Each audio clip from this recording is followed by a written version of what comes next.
Hi guys, Ray here from City Fan TV, and you guys have been asking me all week, where's Bernard? Well, Bernard's got his own channel, but Bernard has decided to do a guest appearance today because we're in between games. He's graced us. That's the word I was looking for. He's graced us. Disgraced. I've disgraced you.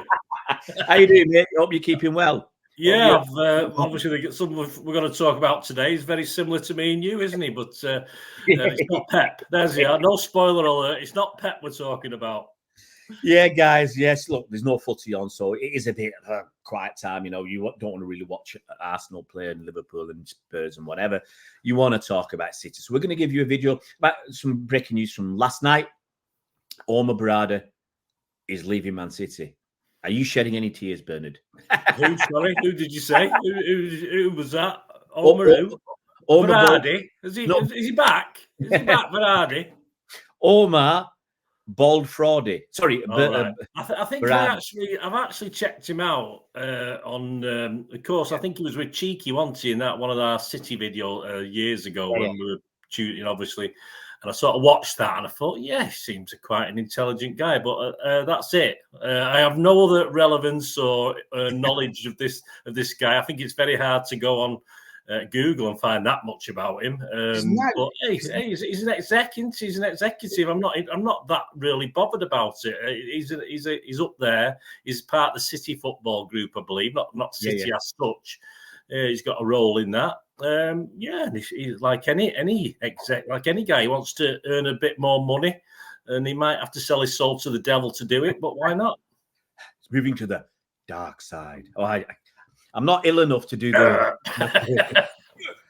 Luke, Berrada, I was your father. Can you imagine Sir Alex comes up to him and says, Omar, I'm your father. Oh, no. May as well be bloody Omar Sharif as far as I'm concerned, mate. It don't make any difference. Hey, Omar Sharif was apparently a handsome guy. That guy. Oh, yeah, he was. And he had hair as well, so he's no chance. He caused me a lot of trouble, but I'm not going to go through that story as a school child. But if you see McKenna's Gold, you might know what I'm talking about. But don't go and watch it. Especially if you're under 18, don't go and watch McKenna's Gold and Omar Sharif going for a swim. You know what I'm talking about, I'm sure, because you're a big film buff.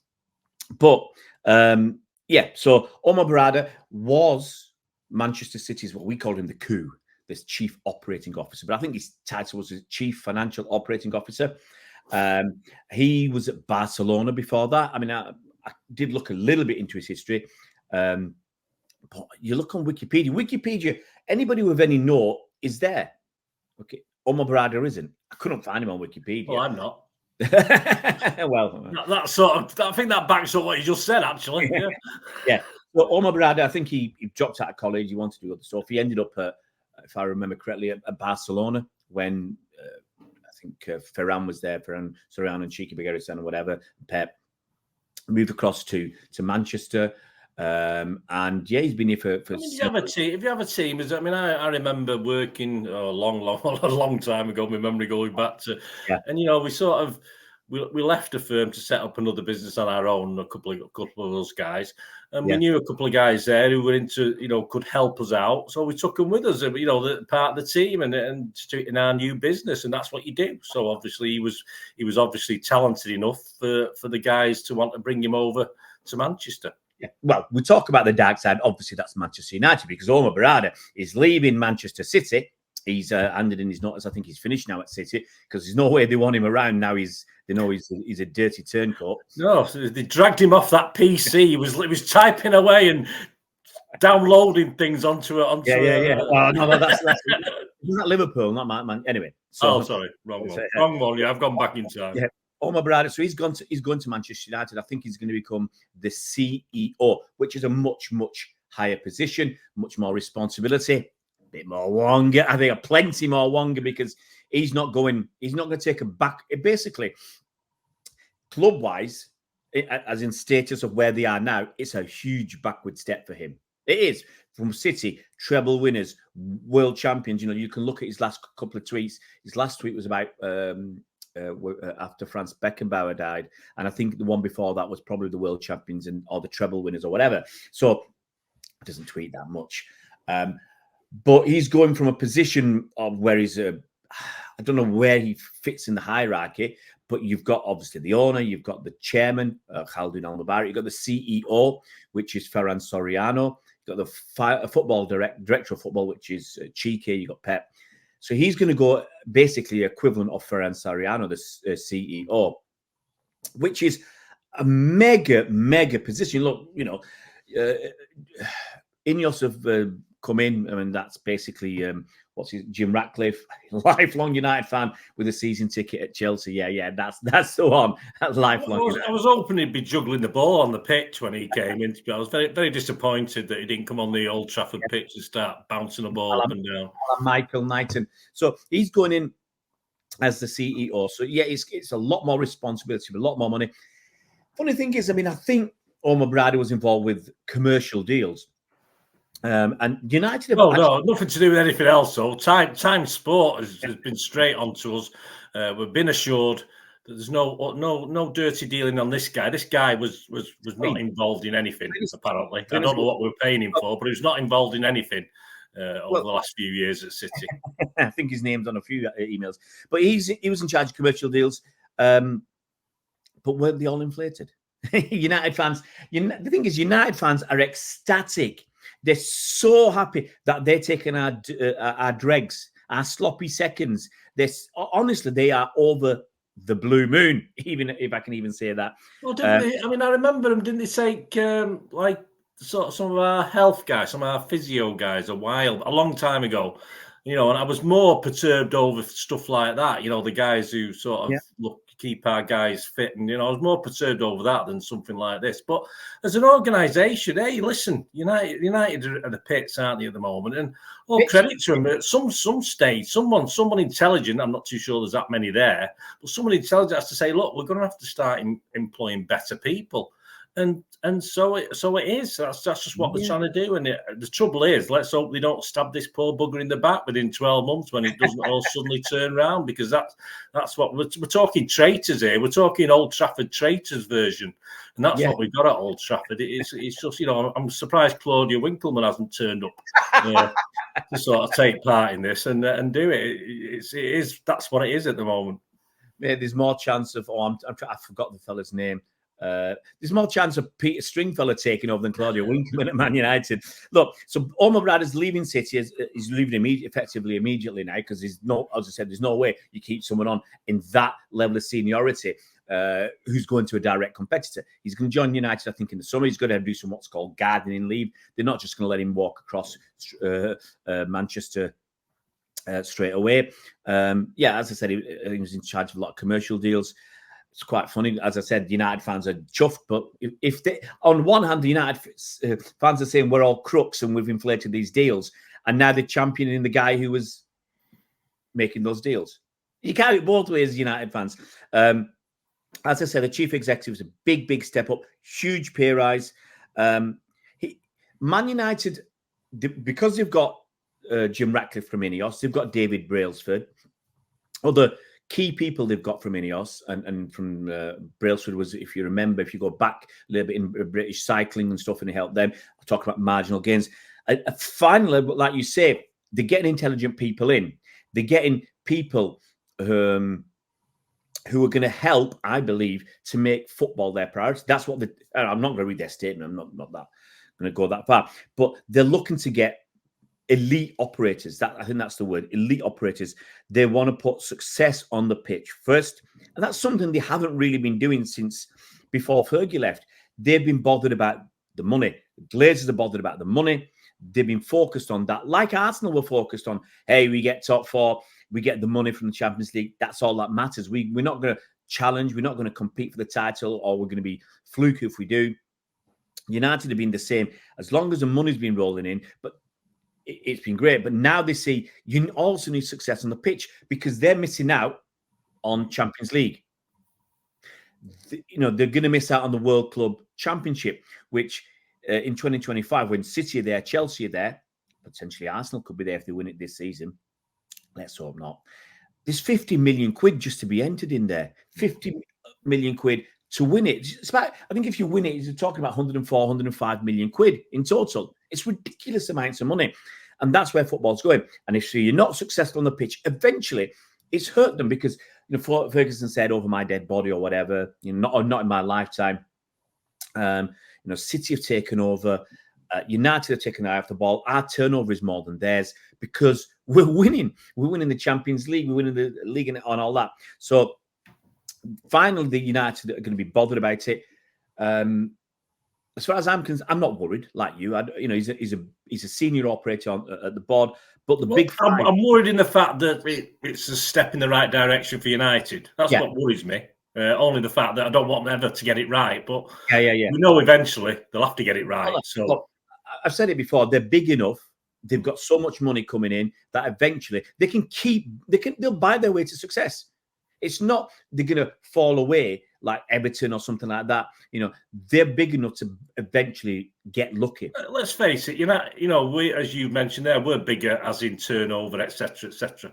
It wouldn't surprise me in 20 years' time. The United are far, far bigger than us. Or in 10 years' time, because they've got the potential to do that, but they've just not been making them up. We have to be happy with what we are. Simple as that. Yeah. I'm not going to worry too much if they get to £1 billion turnover before we do. I'm not going to worry as long as we're up there doing what we're doing now. I probably won't be on this planet by that stage anyway. But I don't want to get all morbid. But it is what it is. United, and we know United are a massive club. Of course they are. So if they get it right, they will be massive again. But as long as we're massive alongside them, can beat them every season at things, I'll be happy. Thing is, the turnover is a bit of fun. It's a bit of bragging rights, but it's not footballing bragging rights. It's something to poke your mates with or your family if they're Reds or whatever. I have a pop at United fans. But what matters is what's going on the pitch. And yes, Jim Ratcliffe, maybe Brailsford, Omar Berrada, maybe he's in a step in the right direction. I don't think it's going to hurt City because we're too big, too solid, too professional. We've got so many key people. They will get somebody else and put him in there.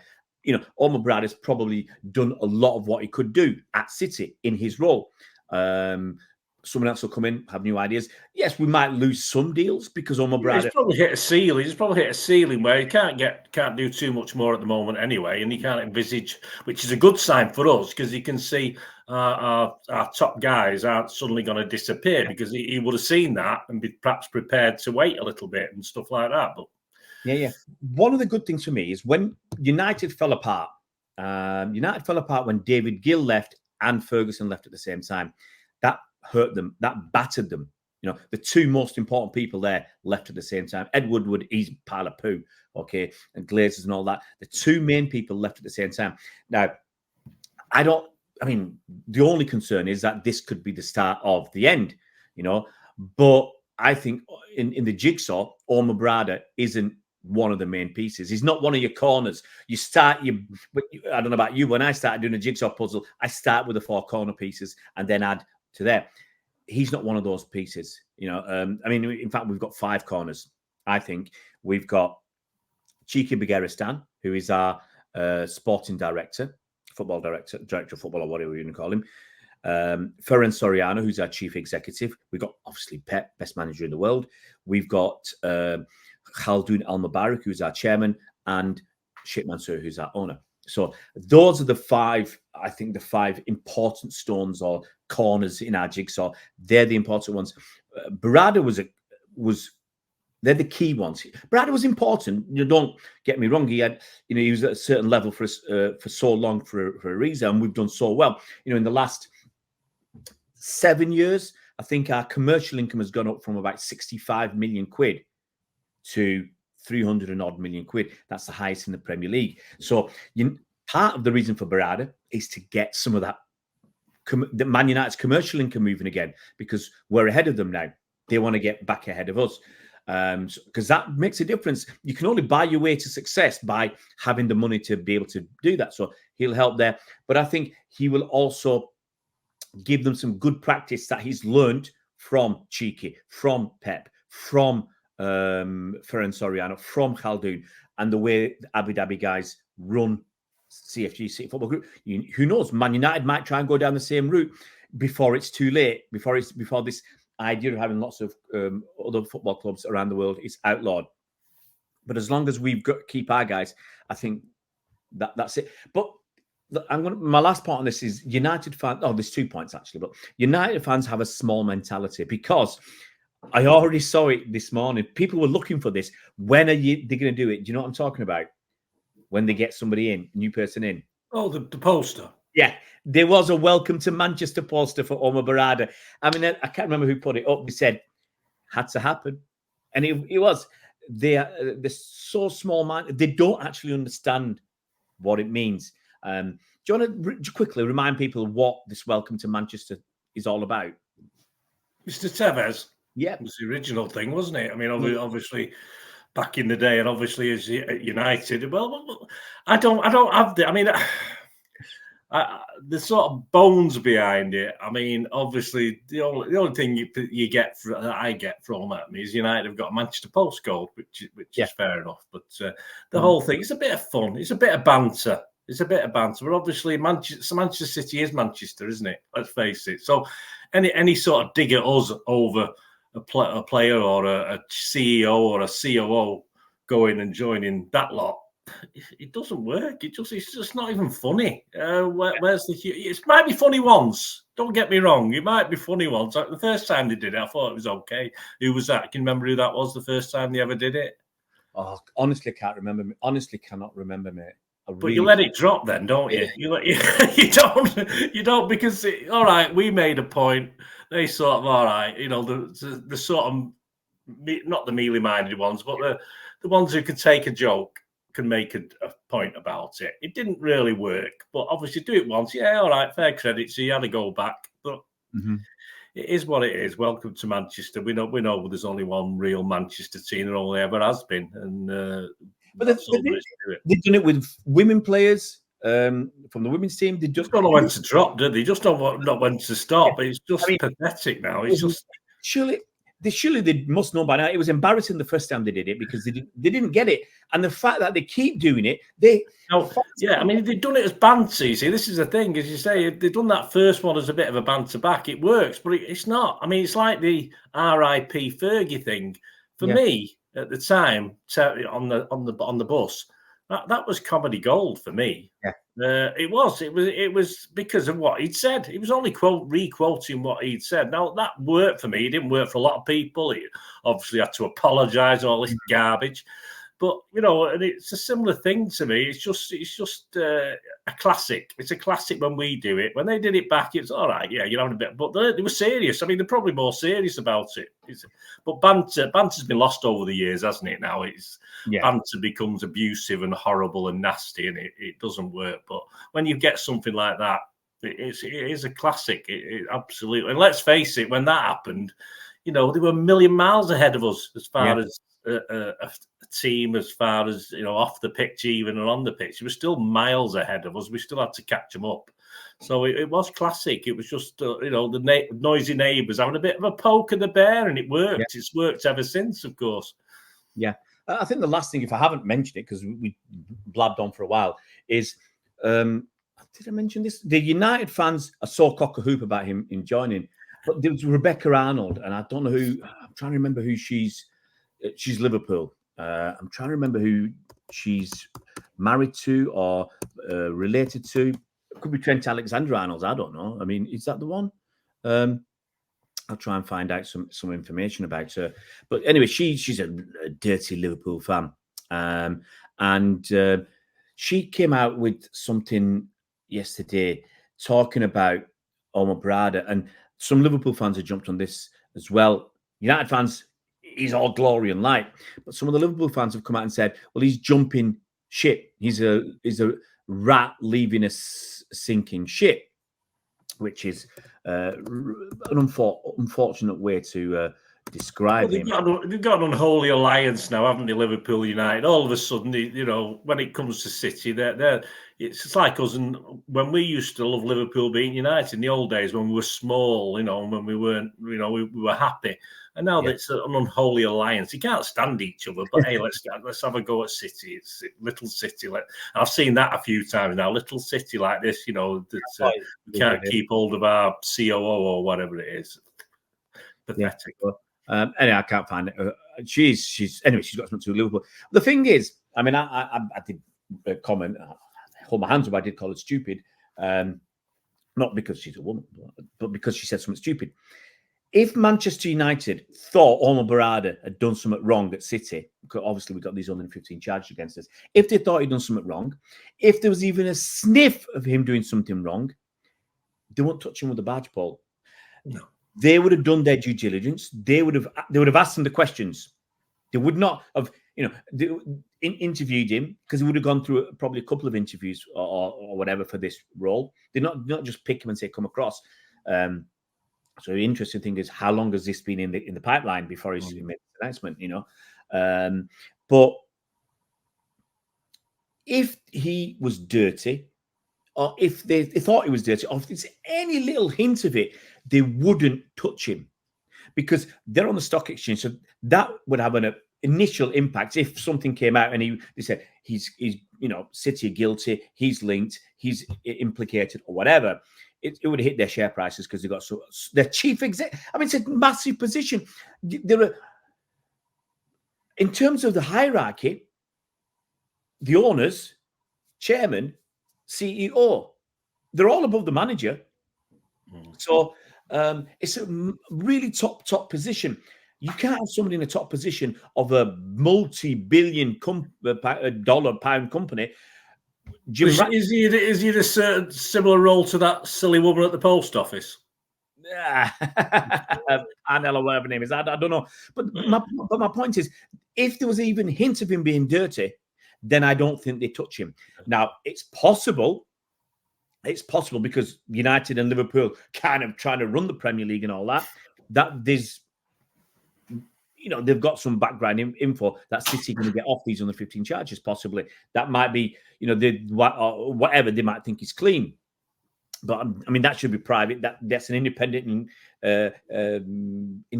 council or board who are going to look at that. So United should have no inkling of what's going on there. But a lot of these things kind of leak out. So, but as I said, if there was an even sniff of him being dodgy, you do not want to go forward with this new part ownership with Jim Ratcliffe, with this new era. It is a new era for United, with anybody who's got even a slight hint of being dodgy. So they must think he's clean. So, but anybody thinks he's dirty, first of all, you've got no proof. We've not been proven guilty. We'll do a video about the FFP stuff. But, it's just to say that people coming out with all sorts. And look, it's what part of football tribalism. It's not banter, because you're casting aspersions against people. And I think for me, that's a step too far. So Rebecca Arnold, do one. Can do one. Do it with that finger. Do one. I wish I could get the gif up. It says do one. But there you go.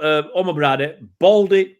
That's the only good thing about him. He's a bold fella. Now, we hate him because he's left. He's gone to Man United. So get stuff to Omar Berrada. Don't hate him. We've no interest. And we didn't have a lot of interest in him anyway. Now we've got even less. We don't love you anymore. Okay? And after today, I will stop. We'll have to get rid of that song we used to sing about him. We'll have to get rid of that. I don't know what song that was, mate. There wasn't one, mate. That's the whole idea. Granada, he's a Granada.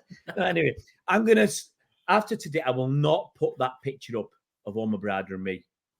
I know. I thought that was very brave yesterday. Actually, I was thinking of a pithy comment to make, but I thought I'll leave it. I'll wait for that, mate. Thanks a lot, mate. I don't want to put the dagger into your back. It's in my back. Well, mate. There's plenty of others who are lined up in that queue. You have to get some back of queue, mate. Back of queue. Thanks a lot, Bernard, for that. Omar Berrada's gone from City. Don't cry for me, Omar.